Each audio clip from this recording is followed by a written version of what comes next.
And so what I thought is, I thought it's important that we have a bit of knowledge about what happened in this great land of Andalus before we even get to Cordoba, because Cordoba, of course, is a succession of events. It's something happened afterwards. And let's learn therefore about what happened right in the beginning of time. It was in the year 711 when the Muslims first came to this blessed land. A man called Tariq bin Ziyad and Musa ibn Nusair were the ones who first came to this land. Musa ibn Nusair, in fact, was the wali. He was the governor of Africa, and he had a slave who was a freed slave called Tariq bin Ziyad, who he appointed as governor of Tangiers. Tangiers is the northwest of the Maghreb, or what we call now North Africa or Morocco. The furthest northwest is Tangiers. And he appointed this freed slave as the governor of Tangiers, and he also made him a general in his army.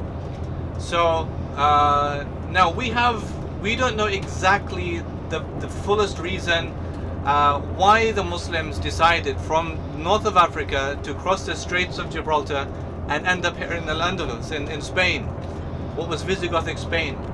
But there are a few reports that we have. One is that the Khalif, the Umayyad Khalif Walid I, gave the instruction to the Muslims, to Musa ibn Nusair, that he would go forward, continue his expansion and go northwards. It was unusual because the axis of battle now changes. It was because usually they were used to an east-west axis of battle, but now they're going from a south-north upwards, and they were not used to that. The other one is a very popularized story that emerged in the 9th century by Muslim scholars, historians, who focused on an incident concerning a man and his daughter. The man's name was Count Julian of Quetta. Quetta is the furthest northeast of the Maghreb, and so the furthest northwest is Tangier, the furthest northeast is Quetta. This man was the Count of Quetta, Count Julian. And so what's reported to have happened is that Count Julian sends his daughter to Spain to study in one of the schools run by the king, Rodrigo. And so what happens is that she goes, but she's attacked and assaulted violently, and she returns, and so the father, Count Julian, is very enraged by this, and so he enlists the support and help of the Muslim rulers of north of Africa, i.e. Musa ibn Nusair and Tariq ibn Ziyad. And he says he will assist them to cross the Straits of Gibraltar and to travel to Al-Andalus without much of a hindrance. That's one story. And so this woman, therefore, the daughter who spoken, her name was Lasava, is memorialized in Christian accounts, in Jewish accounts. Christians depict her as a seductress. More sympathetic accounts say she was the victim of a violent act, and she's called Lasava Rumia, is what she's known as. Which report is true, or maybe both of them together, Allah knows best. But in any case, the Muslims, they crossed the Straits of Gibraltar and they landed up in Al-Andalus in the year 711. Tariq ibn Ziyad. And so of course we might know that the mountain is named after him. Jabal al-Tariq, Gibraltar, is named after Tariq ibn Ziyad. When he arrived, he had a lot of people, hundreds of cavalry, meaning men on horseback, and hundreds of infantry men, foot soldiers. And when they arrived, they received a reinforcement of around 5,000 extra ones. Now it was Roderick that he was up against, and so Roderick, this Visigothic king, also has an army, and the two met in battle in the year 711 in the Battle of Guadalete. It was a very epic battle, and that's probably where Roderick is buried today, in Guadalete, which is near Essaja, and Tariq ibn Ziyad emerged victorious in this battle. Now, who were these people? Who were the people? And so when the Muslims arrived in Spain, it was Visigothic Spain. Who were the Visigoths, and why is that relevant even for us to know as Muslims?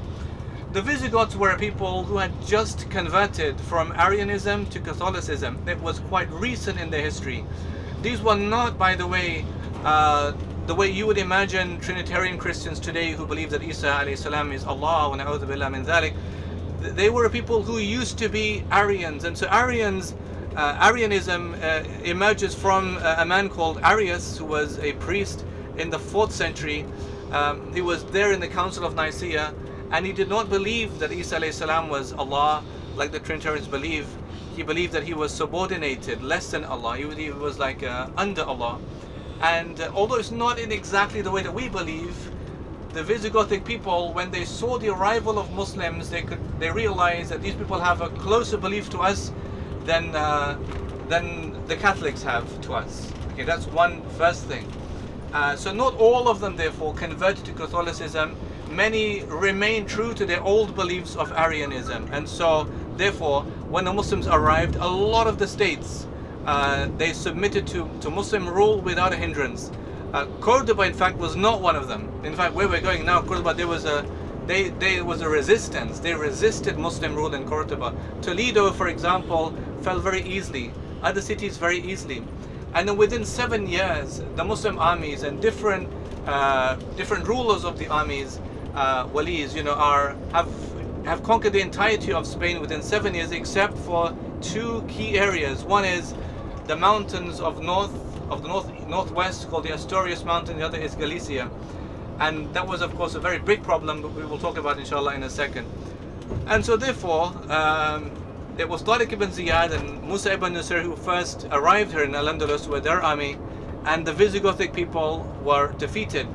Now there's many reasons why they were defeated. The Visigothic people, they had some weaknesses. One weakness was that they had quite bad infrastructure here in Al-Andalus. They roads were not repaired. They didn't have bridges that were unrepaired. Agriculture was weak. Economy was weak. There was division. Not everybody supported the election of King Roderick. Many people went against him. There was a lack of the king's ability to support and to raise a regular army in Al-Andalus. All of these things were factors that led to the weakness of the Visigothic people. And the Muslims, therefore, when they arrived, they were seen as quite an aid and assistance. Some Christians even believed that the Muslims were sent as a punishment from God because of Visigothic immoral behavior. Therefore, they came to as a punishment. God sent them punishment to punish the Visigothic people because of all their bad behavior.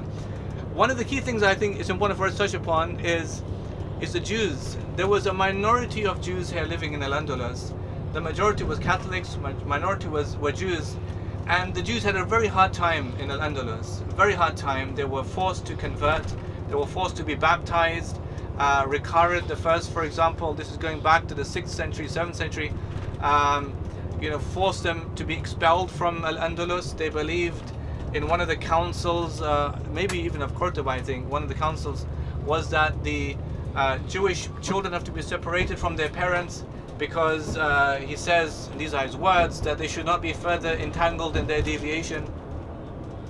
And so Zion Zohar, who is a famous Jewish historian alive today, he said that when the Muslims crossed the Straits of Gibraltar, the Jews welcomed them as liberators from Christian persecution. And so Muslims gave the Jews rights. There was a very famous ahad, an oath, a pact that was made between the Muslims and King Theodore. And in this pact, it was giving rights to the Jews who were suffering, just like the Treaty of Umar ibn Khattab in Al-Quds, in Jerusalem, giving rights for the Jews and the Christians. And Umar said in his treaty 2, 3, 4 times that the crucifixes cannot be burnt, crosses cannot be destroyed, churches cannot be destroyed. It was emphasizing the same message about justice. And so he believed, therefore, in giving the Jews this rights, it was more in line, of course, with the Islamic idea and ideal of justice. This was one of the key moments, in fact, that they experienced. And so many Visigoths, therefore, they embraced Islam, they accepted. But there was one key problem, and that was the Visigothic aristocracy, the nobility, the high upper class of the Visigoths.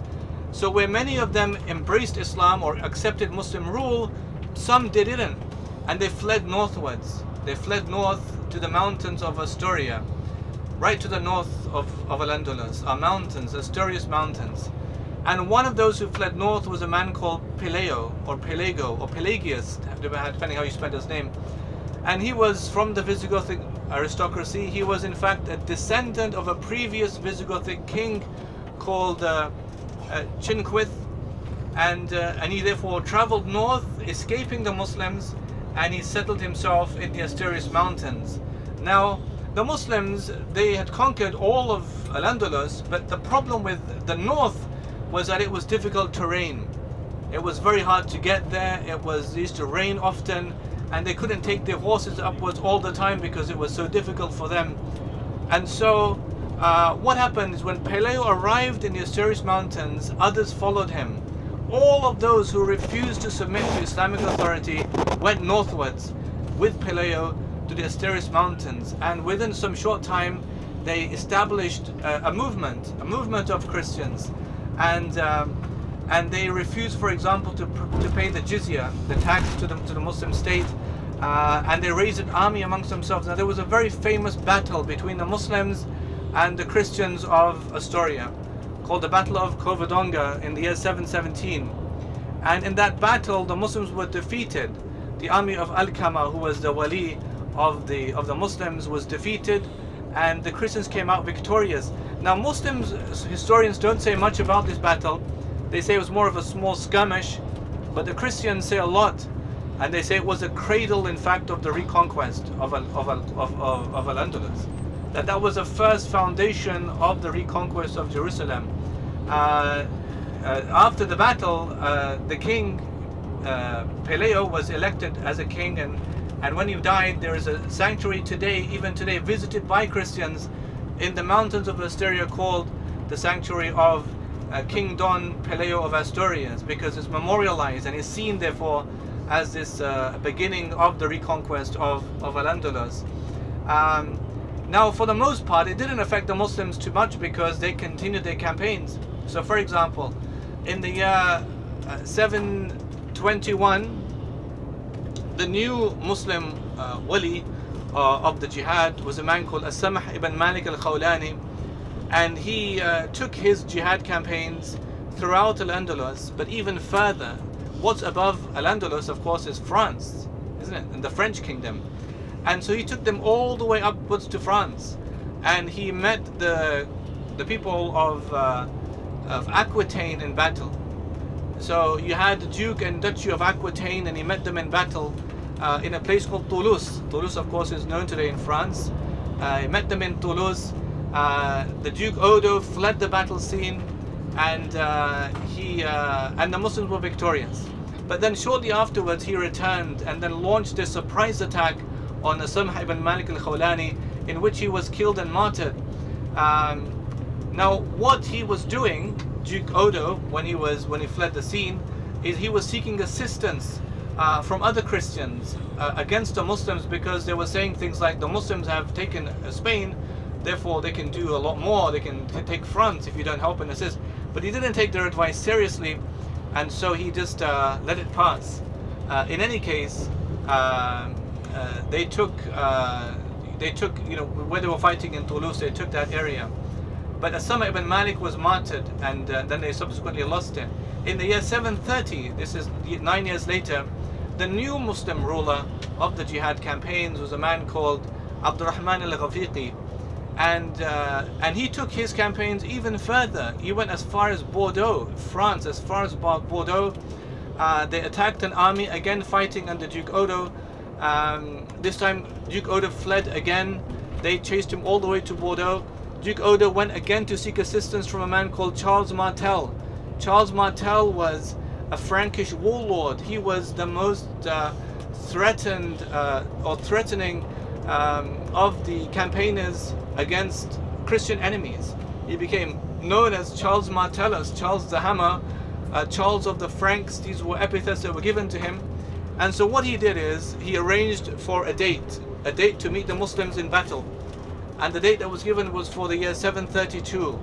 Now a very important battle happened, in fact, in that year, called the Battle of Tours. It's probably the most, in terms of Western Christendom, it's the most significant battle in terms of battles of Muslims against Christians, because in the Battle of Tours 732, the army of Abdurrahman al-Ghafiqi met the army of Charles Martel. Now this battle, in fact, is the most significant battle because it was decisive. Never again were the Muslims able to go that far ever in Spain and in France, because Tours is in France. So they were trying, therefore, in Toulouse and Bordeaux, and then they tried Tours, and then it was an end point. It never ever reached further than Tours, ever in the history of Islam. That's as far as they ever got. And so what happened in the battle, I think it's quite interesting, a lesson for us as Muslims, because in the Battle of Tours, Charles Martel was preparing his army since the time of 721. He was preparing his army, and he knew exactly the terrain. That's one plus for them. He knew the weather conditions. It was winter. They were well prepared. They were wearing the garments. That's one plus for him. They knew. They put themselves in a high place, so they could observe from a high up what the enemy, in this case the Muslim enemy, is doing. And number four, they arranged themselves in what's called a phalanx. A phalanx, P-H-L-A-N-X, is something used from Greek times. It's a rectangular formation of an army filled with heavy infantry in the middle. Abdurrahman al-Ghafiqi and his army, they didn't have that. They never fought like that. They had mostly cavalry, they had mostly horses, and because they were in a high position, the horses couldn't get up high to fight them, because the horses wouldn't go up that high. And so therefore, Charles Martel, who had been preparing against the Muslims for so many years, he had these advantages. There was a stalemate. There was a stalemate. It went on for 6 days until it couldn't go anymore because it was winter. And Abdurrahman al-Ghafiqi's army didn't have the right clothing for the winter. And so within 6 days, stalemate was broken. They fled upwards. And the scene, in fact, was a bit similar to what you might read of the Battle of Uhud, because the enemy went around and encircled the Muslims, encircled them, went around them, just like Abu Sufyan did in the Battle of Uhud, encircled them, and then launched a very ferocious attack. The caravans were plundered, booty was taken, Muslims were killed, and it was therefore resonated amongst the Christians as a great victory that they defeated the Muslims in the Battle of Tours. It didn't stop the Muslims because there were other campaigns that they took part in, but those are the first most important events that took place when the Muslims first arrived here in Andalus. Their relations with the Visigothic people, the establishing of justice between them, giving rights to the Jews, they're creating the society. I want us to focus on a few verses in the Quran. All of our relationship, therefore, with this land, of course, is based upon ideals that Allah puts forth for us in the Quran. And in one verse, Allah says, subhanahu wa ta'ala, أعوذ بالله من الشيطان الرجيم إنا جعلنا ما على الأرض زينة لها لنبلوهم أيهم أحسن عملا. We have made the world an adornment, beautiful. So when the Muslims first arrived here, they were struck by the beauty of Al-Andalus. They hadn't seen anything like it, because some of the terrain, in what you might call the Middle East or the Arab world, is quite similar. It's quite recurring, it's quite patterned, it's quite similar. But this is quite different. You might see this is as part of Europe, but it's quite different terrain, it's different landscape, it's different climate, different people, and they fell in love with it. And Allah in the Quran here, it says, we have made the world an adornment, beautiful adornment, لِنَبْلُوَهُمْ, so we can test them to see who does best in that world, who does best in the world. And the other verse in the Quran, when Allah says, ثُمَّ جَعَلْنَاكُمْ, that we made you after them, خَلَائِفَ فِي الْأَرْضِ مِنْ بَعْدِهِمْ لِنَنْظُرْ كَيْفَ تَعْمَلُونَ, we made you rulers in the land after them, so we could see how you do what you do. Not just what you do, but how you do what you do. And we're going to learn, inshallah, in all these places. You'll see, for example, in Qurtuba was in fact the center. It was a cultural hybrid. It was the amalgamating, it was a unison between Muslims, Jews and Christians in one land. The creating of an epical landscape that the world had not seen before. It was therefore a measurement of what do you do if Allah gives you power. How do you do what you do if Allah gave you power?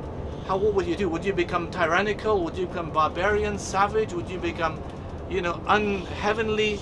How would you respond? And so you will see therefore in Al-Andalus, Muslim rulers who were above merit, who really exceeded the marks. But then you'll find the opposite. You'll find things that went wrong in Al-Andalus. And we're here, of course, to learn the lesson of mistakes that were made that we learn from as Muslims. And then very beautiful things that were so positive, we are inspired by them. Both of these two things are what we take from our experience here in Andalus, and I ask Allah makes it a beautiful time for all of us. Ameen. It's very beautiful that we have a very strong sense of brotherhood.